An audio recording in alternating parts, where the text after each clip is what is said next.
Hello, friends, and welcome to 2% the podcast, where we break down the fundamental strategies used by today's leading D2C brands to learn how they grow their business by 2% every day.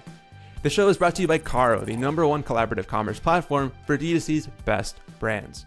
Today, I am joined by Karly McFarland, the COO at the D2C brand Mini Katana. She's also an agency co-founder, having worked with hundreds of brands on email marketing strategy, and she's the author of an amazing book called Email is Not Dead. Karly has spent over $100,000 to get operational coaching to make her business better, deeming it one of the best investments she's ever made for her e-com career. So in this episode, I asked Karly how to extrapolate some of those learnings for us. I specifically asked her how we can improve profitability through better operations, how she's approached this at Mini Katana, what are the lowest hanging fruits that any D2C brand can implement, how a founder can learn how to effectively delegate and then scale their business, and then also for our agency friends, how they can apply these learnings back to their agency as well. So all of these questions and more will be answered in this conversation. And with that, I present to you, Karly McFarland.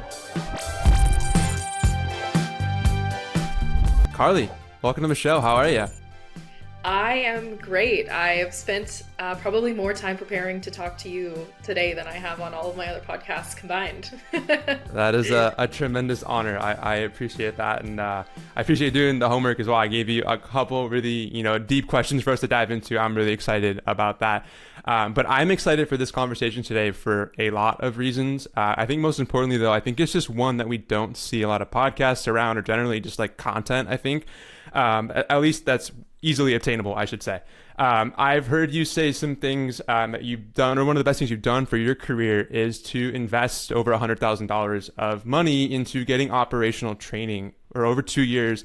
And how it's applied both back to your background, the agency side, and now on the brand side here at Mini Katana.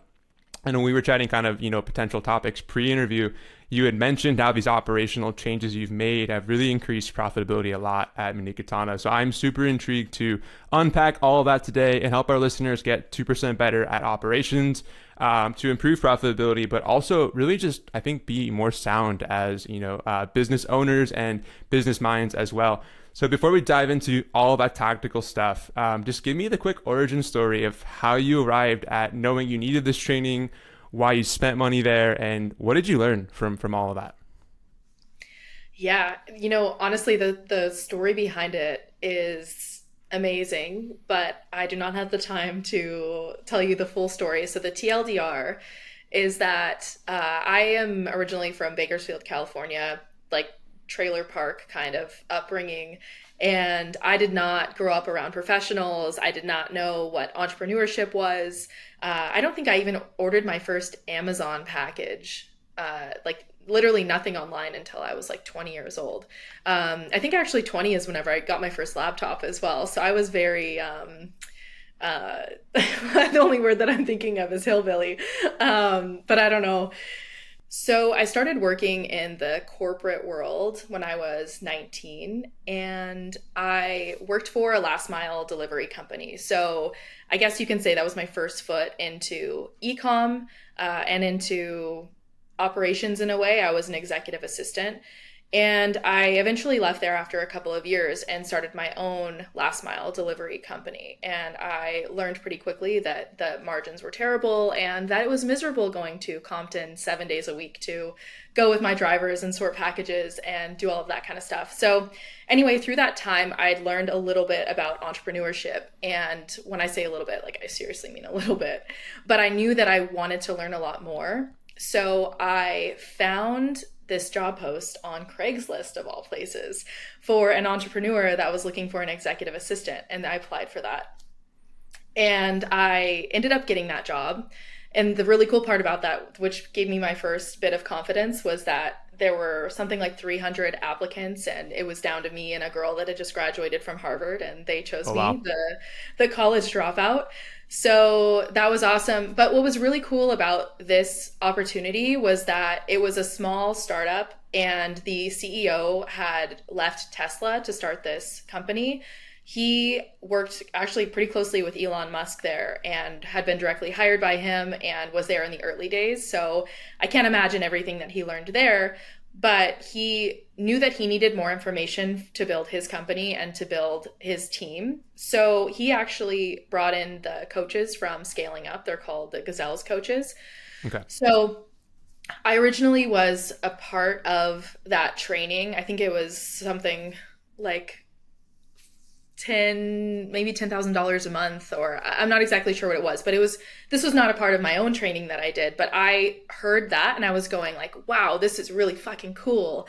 That's a lot of money to spend on coaching. And I was super excited to be a part of it. And so I was so bought into this idea of being able to level up in being a business owner, even though I wasn't one at that time, and learning how to run the operations of a business. At the time, the CEO had been talking to me about potentially becoming the COO of that business, saying that it was a possibility. And here I am, from my trailer park, drop out of college, 21 years old at the time. And that was super exciting for me. So I started spending a lot of time learning that myself. There came a point when, as an executive assistant, they eventually cut me out of the conversation and they just moved into the leadership team solely, which was, head of departments. So head of sales, head of marketing, head of operations, etc. And that actually just completely broke my heart. I ended up leaving a few months later, but I learned enough to know that I still needed to learn more about that. Mm-hmm. So I eventually left and found my now business partner at the agency, and we're selling right now, but ran the agency with him for 5 years. And I ran the operation side of things at first, eventually everything. But during the initial period of growing the business, I knew that I needed some expert guidance. And that is what took me into spending that $100,000 over 2 years. Well, it sounds like money very well spent, and I think we're going to unpack a lot of that. But Bakersfield, wow. So I've driven through Bakersfield a couple times. I don't know anything about Bakersfield. Is there anything that I should stop through next time? We picked up our dog in Bakersfield, actually. So I don't know much about Bakersfield. I'm just generally curious about that too. Do you like country music? I'm not a big country fan, which is everyone asks me, but no, I'm not. Okay, honestly, there's not really any big reasons to stop there unless you like country music. There's a place called Buck Owens Crystal Palace that is pretty cool, but not for you, just for us hillbillies. Okay, all right. Well, I'll check it out on my next pass through. But no, well, I think it makes a ton of sense too, and I think that the experience that you had, starting, on that side and then getting to go and get that training as well, but learning, I think, through some of those kind of obstacles along the way, or opportunities, I should say. I think it translates really well into now kind of like some of the stuff with Mini Katana. So tell us a little bit about Mini Katana. Like, how did you end up there? And what was it like as you kind of stepped in as COO of this, fast growing D2C brand?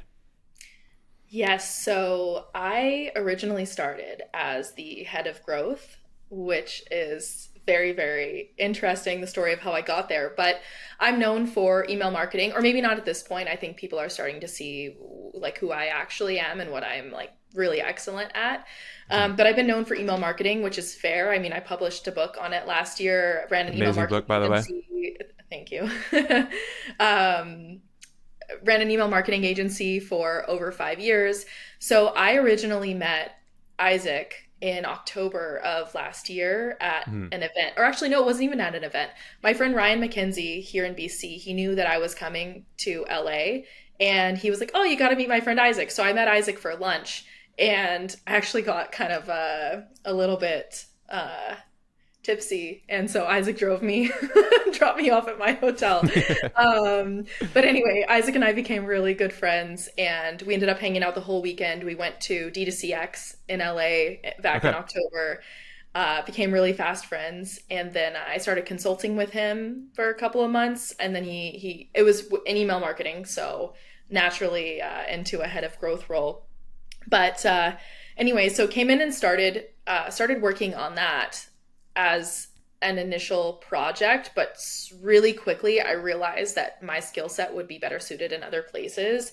And so I started just taking the initiative to work on those things. And I mean, this is what I did for the last 5 years, was, run this business, run the agency. So it was very natural to me to see the areas where we could improve. And there were a lot of areas where we were able to improve. And I'll talk to you a little bit about those in a minute. But essentially, it was kind of a natural progression of Isaac saw that he wanted me on the team, kind of gave me a random title, and then we just kind of charged from there and naturally found our places where we are now, where he has more room to be that really strategic thinker, the visionary that he is, and I get to sit right next to him and lead the execution of that.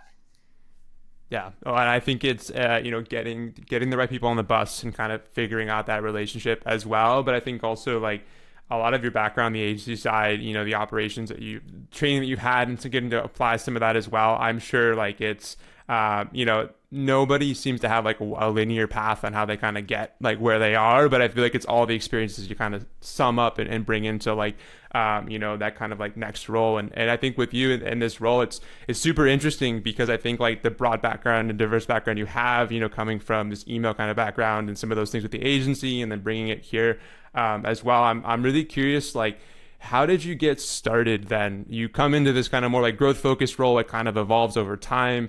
How did you kind of get started on the operations side, and walk us through some of the things that you've been focused on then kind of here at Mini Katana? Yeah, absolutely. So there are four main areas that I wanted to look at. So it was people, strategy, execution, and cash. Isaac watches cash like a hawk, so that wasn't something that I needed to touch immediately. I did need more in-depth financial reporting though. So one of the first things that I did was ask for that to be put together. We actually hired someone specifically to come in and create some of these reports for me where I could actually see departmentally what was happening, that I'll talk about in a minute. But so we got that started. That was just a project kicked off, didn't take a lot of my time.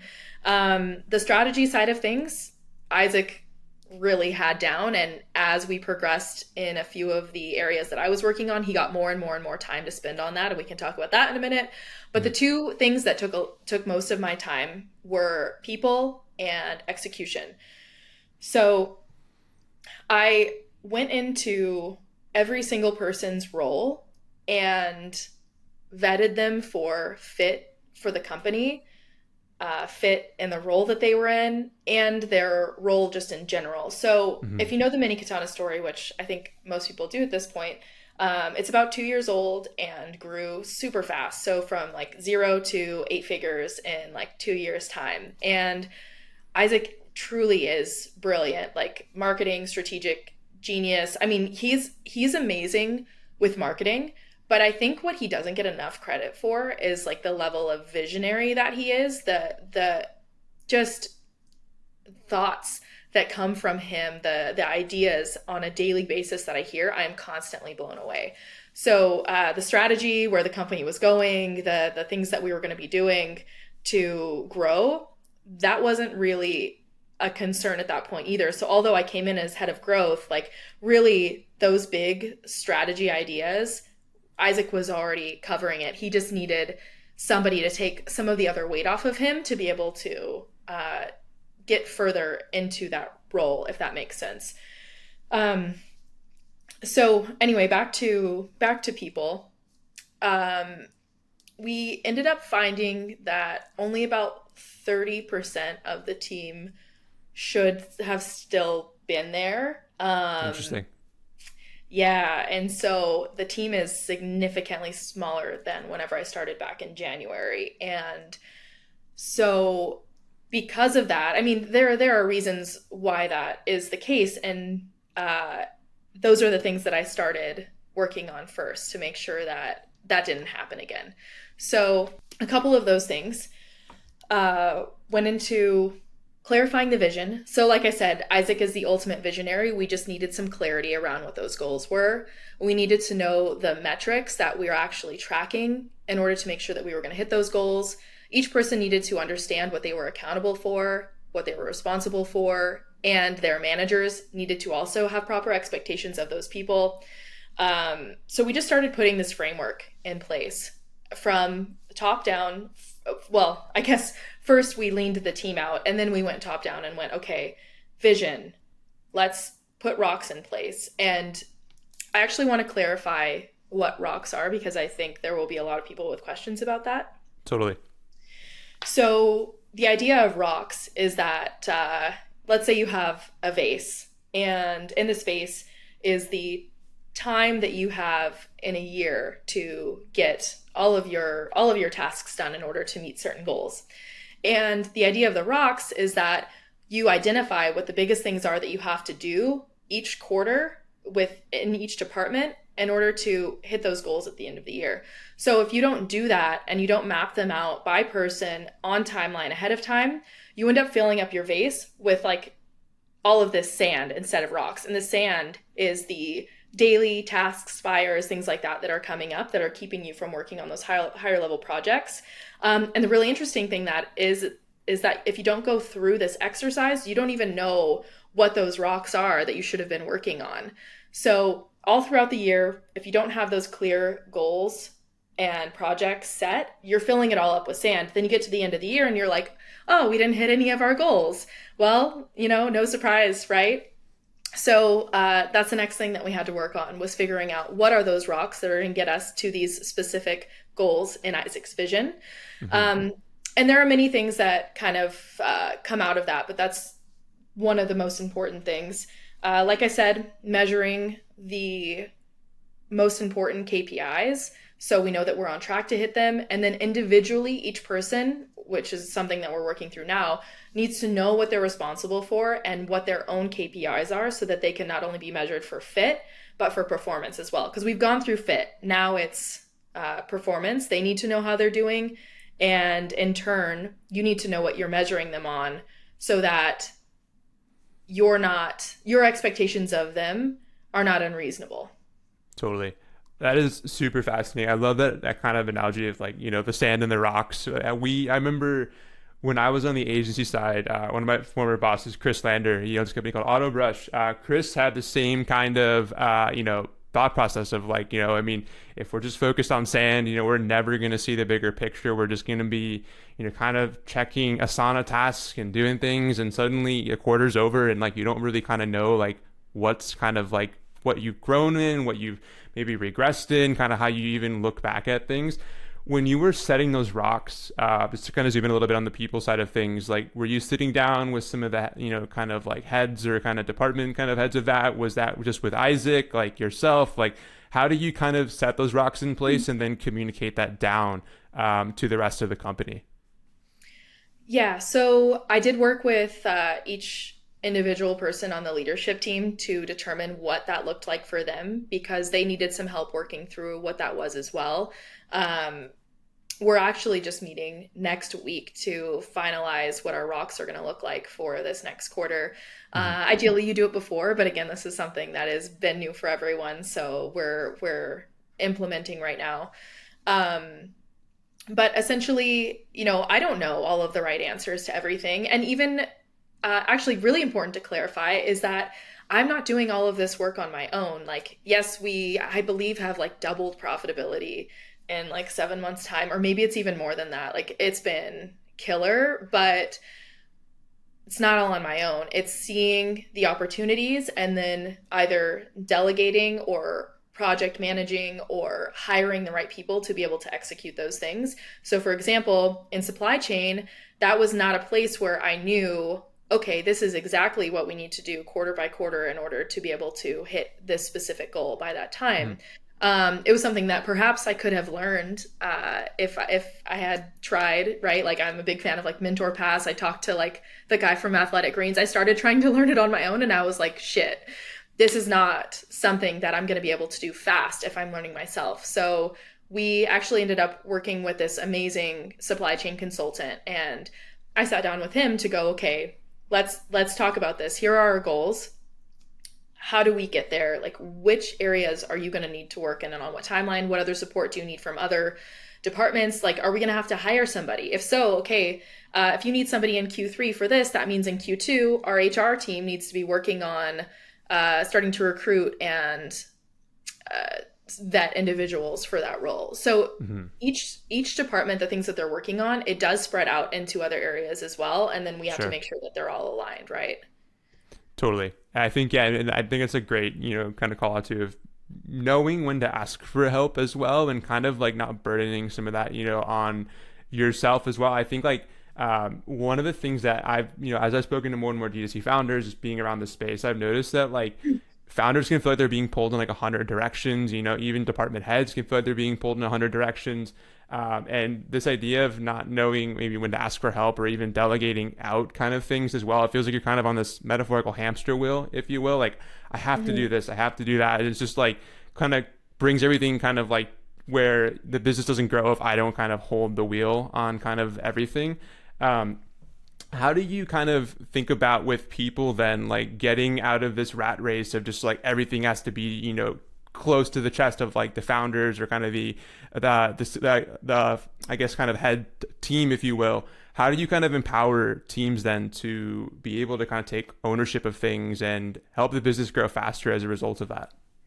Yeah, that's a great question. So I'm actually working through that with just a team member now as well, but I think it'll really apply for anyone.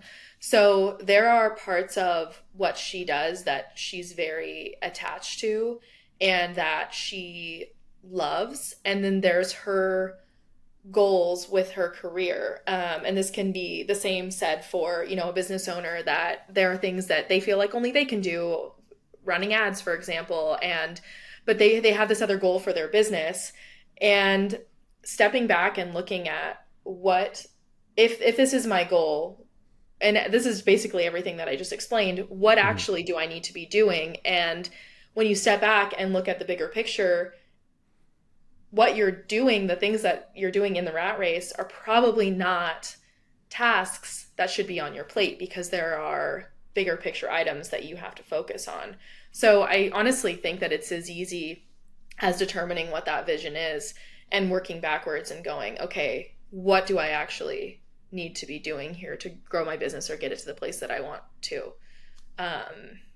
Yeah, no, I think it's extremely spot on. I think that like when you look at it, it goes back to the rocks. It kind of goes back to one of my mentors, over the last couple, months has been Mike Volpe. He was the CMO of HubSpot, and he's been helping me to figure out kind of like, as I'm stepping into this marketing leader kind of career, like how do I even think about like, should I be doing these things? Like, do I need to bring in help? Like, what questions am I asking? And sometimes like I find myself just asking more and more questions to get to the root of like kind of like what I should be focusing on, and when to bring in either whether that's help or put down things as well. Like, I think there's a lot of empowerment that can happen from putting down things that you kind of feel like are moving the rocks, but really aren't, even so to speak.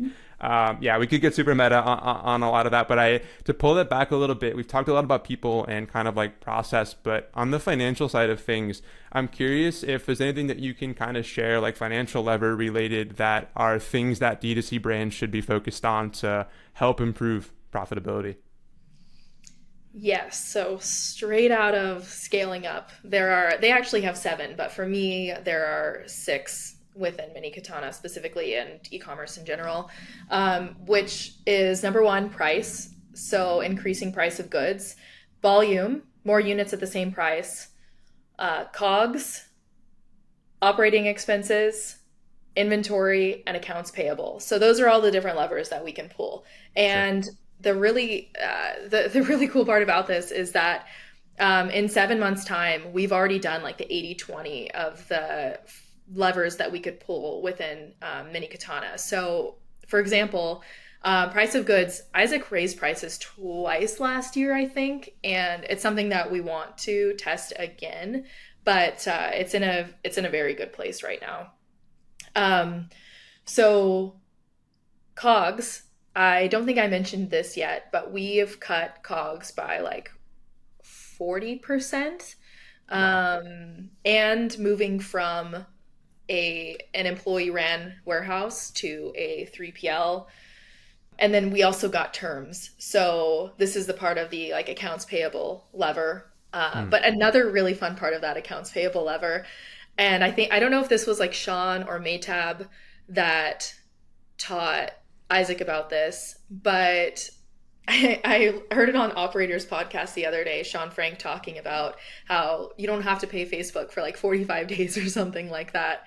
And so Isaac has really like taken that and run with it. And it's so much fun, honestly, because I'll see in one of our chats, he'll like tell the girl who's running accounts payable, he'll be like, oh, I just saw that bill come through. Don't pay it. Like, I think they'll give us at least 10 days. Like, let's see what happens. And then Isaac will pop in 15 days later and be like, they haven't followed up yet, have they? And she's like, nope. He's like, all right, well, let's pay it in 5 days and call it good. So now Sure. we know that this person will give us 20 days lead time.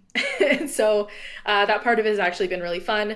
But operating expenses, I've already explained a lot of that in terms of people, and then just with that financial breakdown that I had the team put together as well, we were able to cut costs there. And then inventory, honestly, that's been a big one too, because there were over orders on quite a few different products because forecasting wasn't really something that was understood, and it's still something that's very difficult because Mini Katana has grown so fast and has seen so many stockouts. It's something that we're still figuring out, but just putting a lot of effort on getting rid of that inventory and being able to forecast properly too. So 6 financial levers of fun. Yeah, I mean, all 6 important levers, and I love even being creative on, knowing like what's the threshold of when you can pay, a vendor, or like a Meta, for example. I know like a big pain point for a lot of founders is PayPal and paying out funds back to them, and like PayPal holding funds from merchants for quite some time. So like I think knowing both sides of like the game and how to kind of think about it, obviously holding on to cash and kind of knowing those things is so important. But I love that framework. I love how you've kind of broken out those kind of 6 opportunities.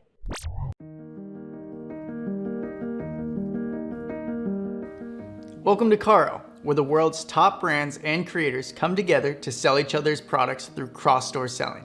You can join Karo as an online retailer, product supplier, or both. As a retailer or creator, you can sell other amazing products on your online store, allowing you to quickly expand your catalog and increase your average order value, all without the upfront costs of investment in new inventory. You simply sell more product and collect a profit. As a supplier, Karo opens up an entirely new sales channel, making your products available to be sold on thousands of other top brands and top creators' stores. Orders are sent right to their Shopify order queue, making fulfillment super easy. You're always in control as a supplier, choosing what products to make available to the network, what retailers you work with, and the margin that works best for your business. It's the biggest no-brainer in the history of e-commerce. There are literally thousands of brands and creators. Our team is ready to help you find a perfect pairing to your brand. What are you waiting for? Join Karo and start selling more together.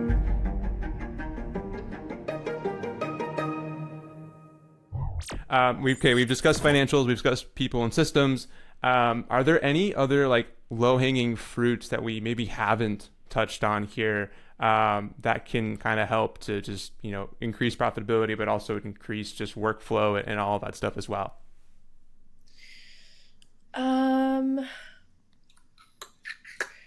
I would say if you so we implemented a scorecard that we go over on our weekly leadership calls. I don't think I explained this yet, but No. so we give headlines. So each department leader will say this person's out of office, or this person just got put on probation for 30 days, or we are investing in, like one of mine last week was our post pilot campaign is going live this week. All of our postcards are getting delivered. So anyway, we're giving updates on things that may seem like mundane that people don't necessarily need to know, but that they do need to know, so that we have the entire company working well cross departmentally, and we have at least some idea of what's going on in the other areas of the business. We have our KPIs that we're reviewing. It's only the highest level metrics that we want to look at week over week to make sure that we're on the right schedule. We have what's called an IDS, which is issue, discuss, solve, so that anytime there is a break in process or there is a problem with anything in the business, we can go in and add that to talk about on the next week's call. And the great thing about it is that it really quickly helps you identify which SOPs you need to build first, or which processes to pay the most attention to, which ones are breaking, like why are they breaking, and just bubbles up the things that you need to work on most urgently, essentially, aside from your rocks, of course. Totally. And so the leadership meeting with that scorecard has helped significantly as well in a bunch of different areas of the business. Love that. I'm definitely going to take some notes on that. I think that's a lot of great low-hanging fruit stuff to be able to try and implement. I know, even what you said, stuff that might seem mundane, honestly, like making sure everyone's on the same page, we know what's happening. I can't tell you how many times in past roles I've known that like just stuff slips through the cracks. People are like, wait, what? We were sending up post-pilot stuff. What's going on? Like, there's just so many little things. I think that's a great call out as well. Cool. We talked a lot about like the brand side. Obviously, we're talking about like a lot with just Mini Katana here and some of your experience, but having, this agency background, is there any sort of parallels that might be drawn to the agency side for, our agency friends listening? Like any, not to go off on another tangent, but any maybe things that you might offer for someone on the agency side looking to kind of do some similar things here? The fundamentals are just that. They're fundamentals for any type of business. So you can take all of these same ideas and apply them. What is most important for agency from my perspective is focusing on the people side of things, because that is what makes an agency. So whether it's determining your core values, and like real core values, not like excellence, power, whatever. It's the big ideas, yeah. My favorite one that we had at the agency that we now have in Mini Katana is ability to figure shit out. And we literally so the way that the hiring system worked at the agency, we'd put out a job post. We'd have this thing called, I think, My Interview, where people come in and if they're serious about applying and they really want the job, it takes them maybe like 5-10 minutes, and they go through and they answer these preset questions that we have on video, which some people don't like the way that we run this process, but it was really helpful for us when we've got to screen, thousands of applicants over a period of a few months. So we get to really quickly see how that person behaves, and like basically get to have an interview with them without having to spend the time on actually setting up that interview, having the interview, etc. We then move them into some real interviews, ask them questions that apply to the core values that we have, and see if they fit as best we can. Go into a trial where it's usually like 1 to 2 days. Again, we try and apply the core values to this task or tasks that they're running through. And then we go into a probationary period, and then we actually hire them. Like, it was significant, this process, because you have to make sure that you have the right people that are willing to put in the hard work, even like shitty work sometimes. Like, agency life sucks, and you have to have the right people that are the right fit, or like your life is a nightmare. So putting those processes in place, even just for like the interview process, building actual scorecards, KPIs for people, and then constantly having review calls with them where you even go over those KPIs and the core values, was like game changing for us in terms of our team. Yeah. I love that. The ability to figure shit out, honestly. Like, I mean, just to put it like Frank, I think that is, when in the interview process, something that I've always tried to focus on. But I think like the, benchmarks that you have across that whole stage helps you to kind of suss out, are they a right fit for this? I mean, even on the agency side, like, there's a lot of fun things, but honestly, like, it's a lot of stress sometimes. And, when you have you're working across multiple clients, all these things, like when you're just applying for a job versus when you're in there, it can totally change. I don't think it's for everybody. I think it's a special type of person that can really thrive at an agency. But I think what you said even earlier in this conversation on the Mini Katana side, like looking at, are the right people in the right seats? Do we have too many people here? Like, all those kind of things of like hiring the right people, and making sure that they kind of are in the right spot. I think all really important stuff. I've seen even on D2C Twitter, a lot of people talking about getting better at interviewing and being able to suss out if someone's not a right fit, and being able to kind of make that judgment call, might be better off rather than keeping them at the company longer, for both parties. Honestly, I think there's just a lot of things with hiring that need to kind of be, I think, continue to be improved for companies both on the brand and agency side. Mm-hmm. Yeah, the saying, hire slow, fire fast, like, big proponent of that. Totally. Yeah, I mean, there's no other way to say it. I feel like it's true for sure. I couldn't agree more. Cool. I think we've covered a lot of ground here on the people strategy side, financials, and even some kind of more kind of like high level ideas. But tools wise, I'm really curious if there are things that you're using in your day to day that like you can't live without. I'm just what does Karly's tech stack look like for stuff like this? So there's nothing for me that is like an absolute must have. Like, I feel if something went away, like, we would find another solution. But one thing that I do really love is Slack, weirdly enough, because most of the team is now remote. I mean, I dealt with a remote team for now over 5 years with my agency. At one point getting up to 55 team members at once. And it's so critical to maintain a culture. I mean, within any size of company, but at a certain point, like the CEO is not the one who can be personally reaching out and like talking to somebody to get a vibe check, see how they're doing, like seeing what they're doing. And we use Slack and put a bunch of processes in place around that to be able to better monitor people, but also encourage them, build that community. So for example, one simple thing that we did at the agency, which we're now doing at Mini Katana as well, is have a Who I Noticed channel. And so we call out, more so at the agency than at Mini Katana because we're still working through this, but calling out other team members on how they have showed that they're living the core values. So maybe I'm saying, like, thank you so much, Blake.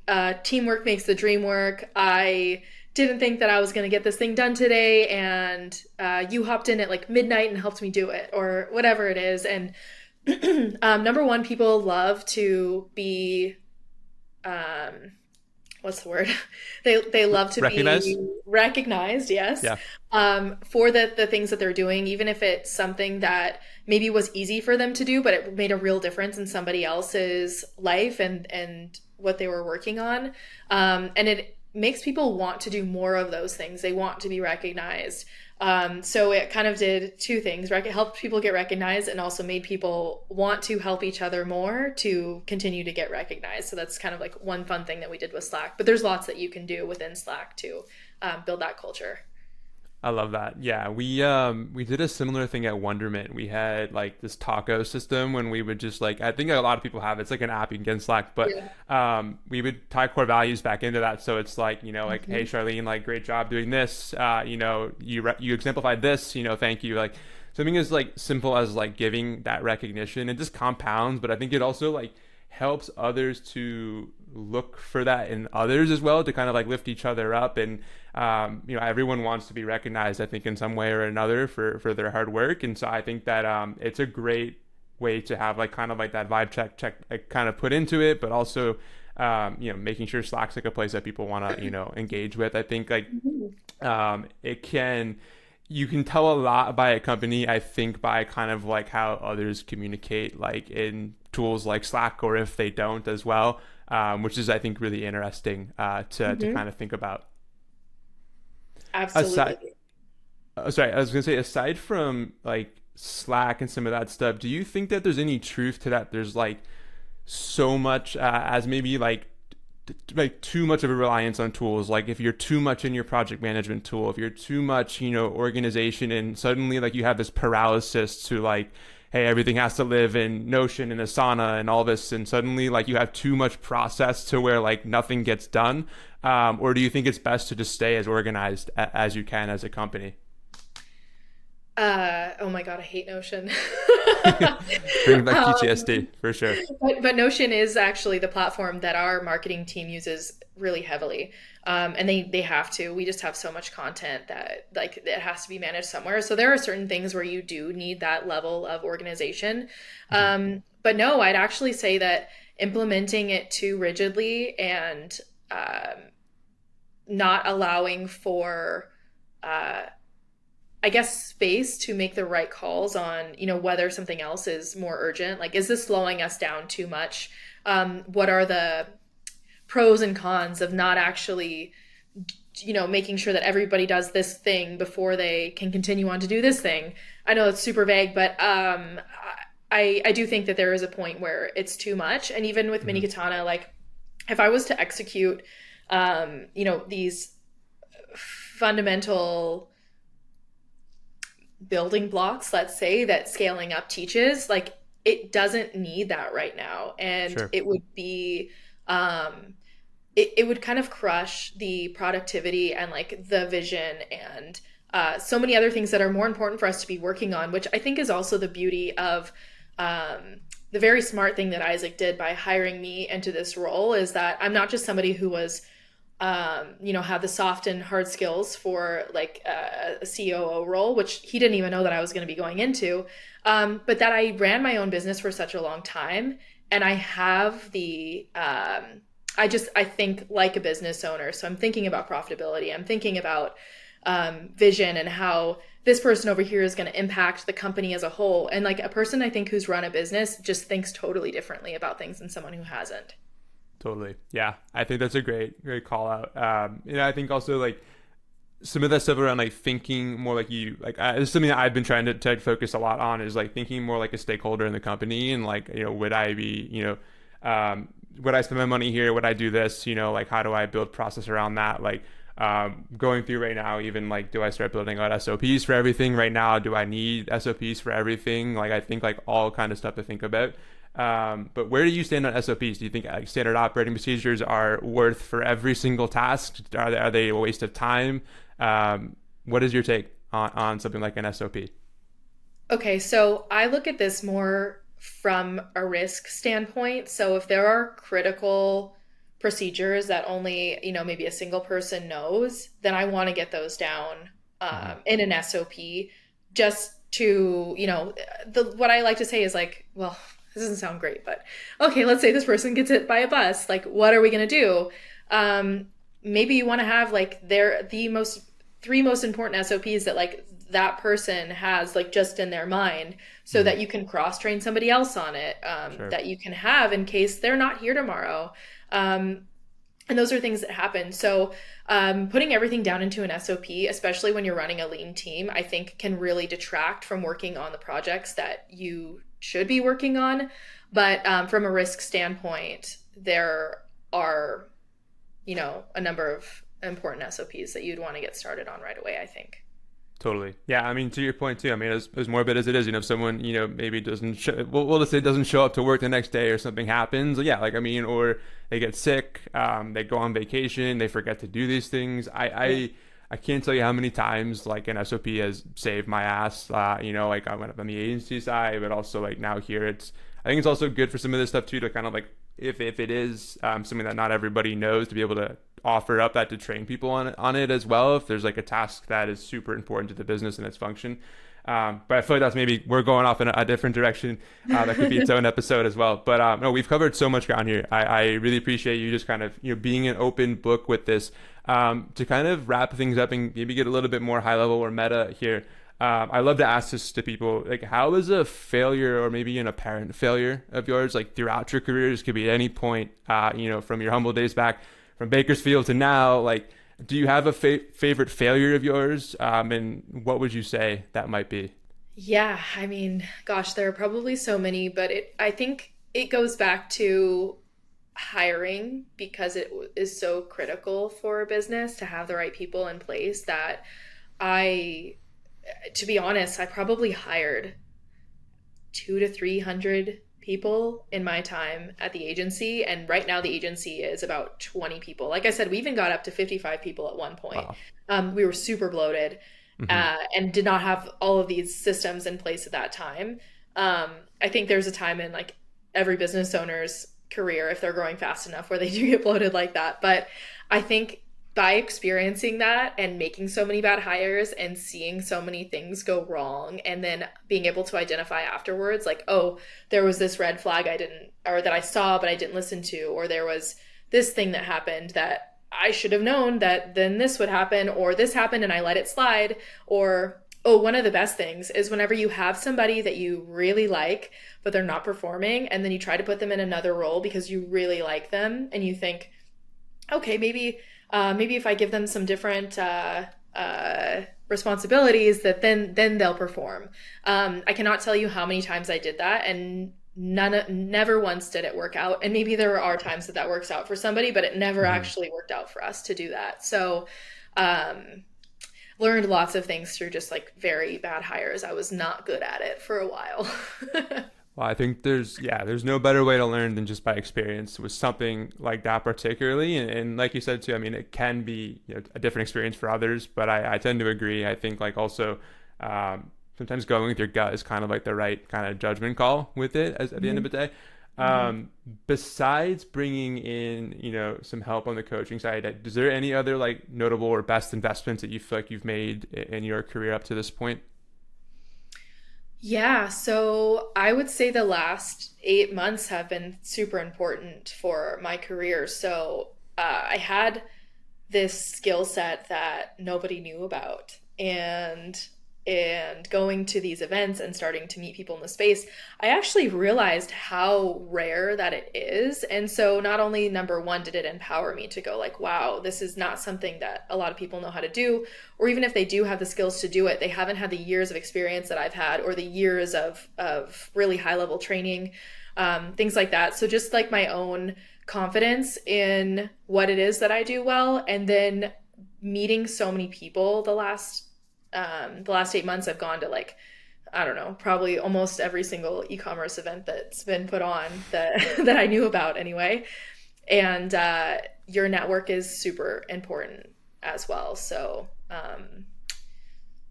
I would say to anybody, like, go to all of the events, talk to as many people as you can, make as many friends as you can. And it's going to help you, like, not necessarily that, you know, you need something from these people that you're meeting, but just being around other people that are facing the same problems, that are, you know, having the same wins, whatever, hearing what they're going through is super, super helpful.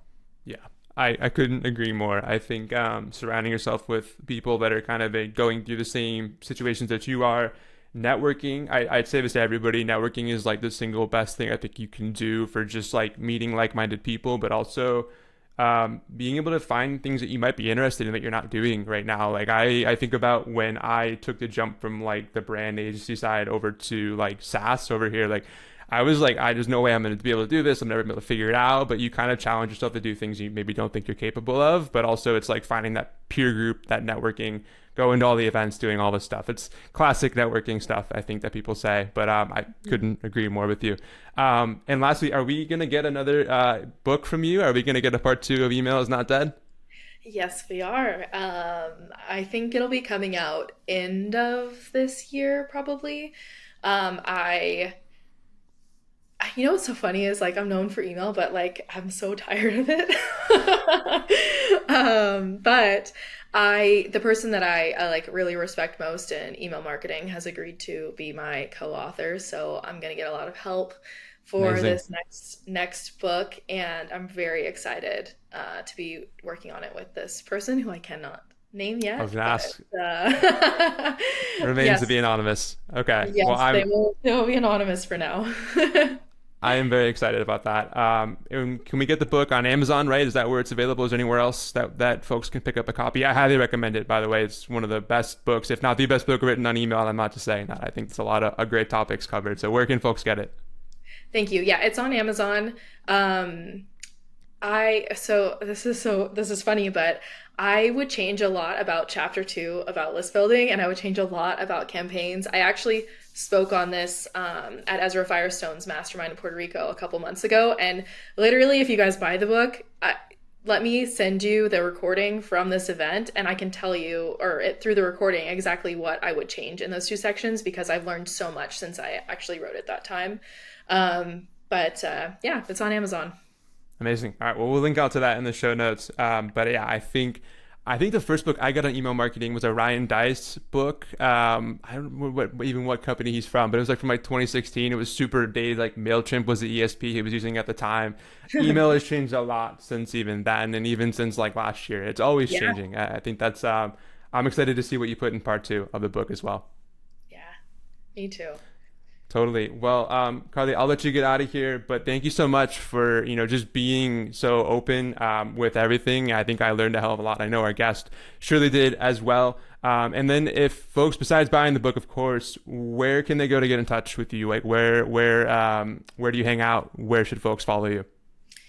Well, it started on Twitter, but it's spilled over into Instagram as well. That's where all of my ecom friends are. But it's the same handle. It's Karly McFarland, KarlyMcFarland. Perfect. All right. Well, we'll link out to that in the show notes as well. You're welcome back anytime on the show. This was a blast, and thank you so much for sharing so much awesome information. Thank you so much, Blake. It was a pleasure.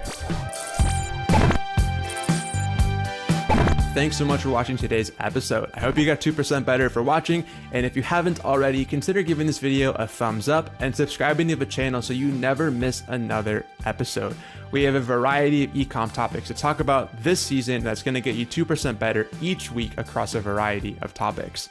Also, if you want exclusive content not covered in these episodes that's super tactical, head over to getcaro.com/podcast. You'll find full episode recaps, transcripts, and so much more content that we don't have time to cover in these episodes.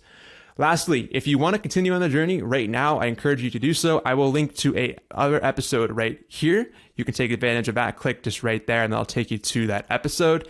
And with that, I'll see you next week on 2% the podcast.